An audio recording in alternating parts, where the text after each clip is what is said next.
ವೇದವೇದ್ಯೆ ಪರೇ ಪುಂಸಿ ಜಾತೆ ದಶರಥಾತ್ಮಜೆ ವೇದ ಸಾಕ್ಷಾತ್ ವೇದ ಪ್ರಾಚೇತಸಾದಾಸಿ ಸಾಕ್ಷಾತ್ ರಾಮಾಯಣಾತ್ಮನ. ರಾಮ ವಿಷ್ಣು ರಾಮನಾಗಿ ಪ್ರಕಟನಾದರೆ ವಿವೇದ ರಾಮಾಯಣವಾಗಿ ಪ್ರಕಟ. ಇಷ್ಟು ರಾಮನ ಹಿನ್ನೆಲೆ.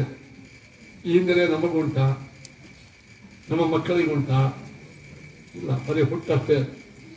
ಅದು ಹಿಂದೆ ಹೋದ್ರೆ ಇನ್ನೊಮ್ಮೆ ಹುಟ್ಟಾನ, ಇನ್ನು ಹುಟ್ಟಾನ. ಇದ್ದೇ ಕಥೆಯೋ ಅಂತೂ ಪ್ರಕಟ ಆಗಿತ್ತು.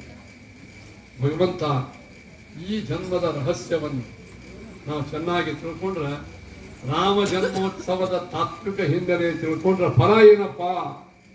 ತ್ಯಕ್ವಾ ದೇಹಂ ಪುನರ್ಜನ್ಮ ನೈತಿ ಮಾಮೇತಿ ಸೋರ್ಜುನ. ನೋಡ್ರಿ, ರಾಮನ ಪ್ರಾಕಟ್ಯ ದಿವಸ, ರಾಮ ಜನ್ಮೋತ್ಸವ ದಿವಸ ರಾಮನ ಜನ್ಮವಾಗಿಲ್ಲ.